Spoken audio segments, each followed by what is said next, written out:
Guys, good morning. Papakita ko sa inyo ang aking mga tanim. Guys, good morning. Guys, ipapakita ko sa inyo ngayon ang aking mga tanim din sa likod.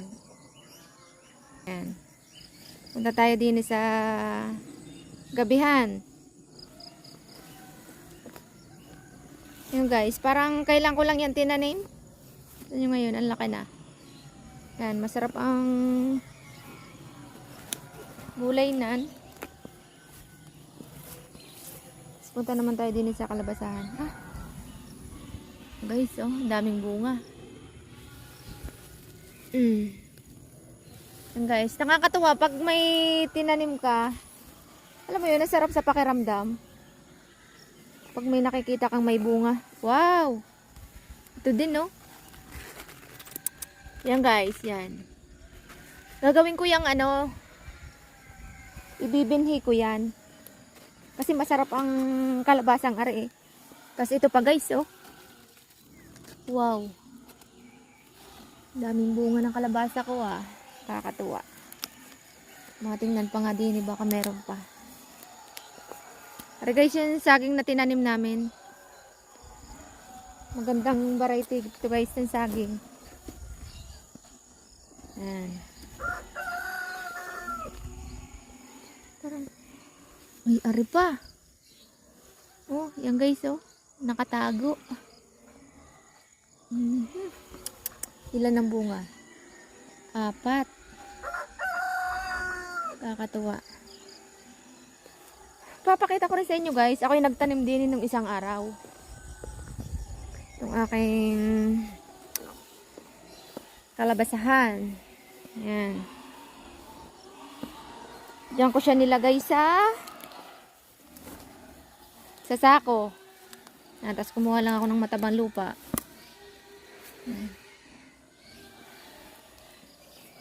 Wala pa nga lang guys, hindi pa nga lang, kasi kakatanim ko lang nung isang araw, hindi pa nasibol. Siguro sa next na araw. Yan, yung mga sibol na yan. Madami yan guys, ang ganda yan, hilera yan gayaan. Yan. Yan. Yan, i-update ko kayo guys sa pagtubo niyan hanggang sa pagbunga. Guys, ari naman ang aking mga okra. Yan. Ito mo ang aking okra. Kakatuwa oh. Kakaharvest ko lang nung isang araw, meron na ulit. Kakatuwa.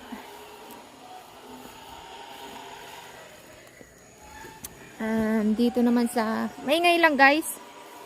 Nagpapakain na ng baboy. Punta naman tayo din sa aking talungan. Yan. Yan, maraming ki-harvest na aring yung talong na are. Yan. Guys, din nga pala sa aming saging, mapapansin yung saging namin. Bakit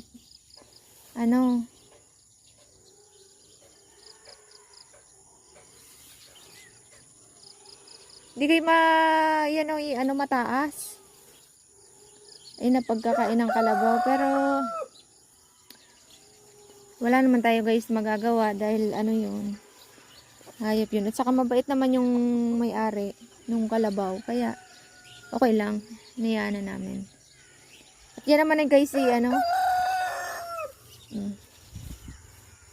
susuloy ulit yan. O, tamo ngayon. Meron na ulit. Diba? Ang bilis sila. Dinigay sa aming papayahan.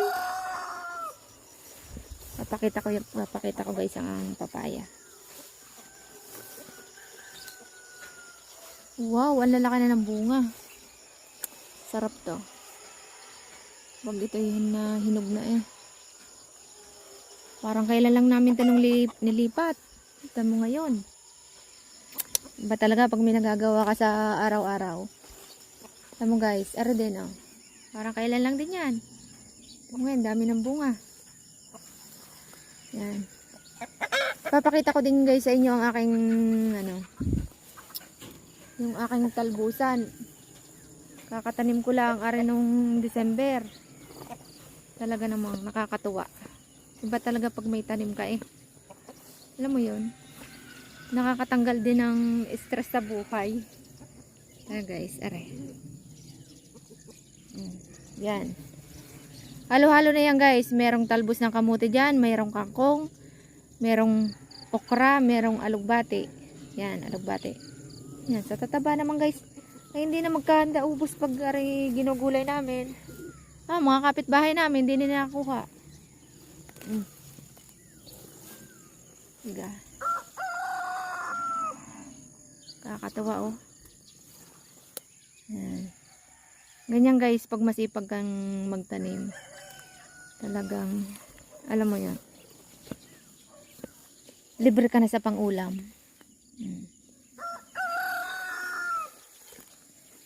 Kakatawa. Ay, papakita rin ako sa inyo guys. Papakita ko rin yung aking yung aking sitawan din eh. Papakita ko sa inyo.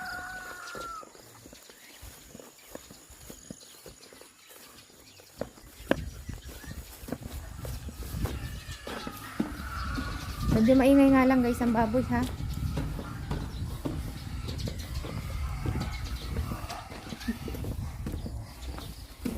Ito na.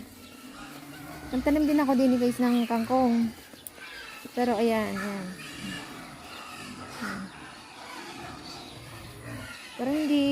Parang hindi umayos din ang kangkong. Pero meron din namang buhay. Update ko kayo sa aking sitawan. This is my sitaw. Ayan guys, oh. Wala na sa kabaganan. Hindi na ako nakagawa ng busy kasi ako guys. Kaya hindi na ako nakagawa ng garning kapangan. Pero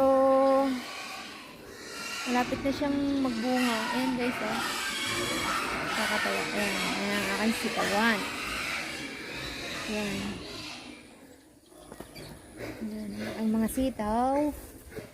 Sitaw.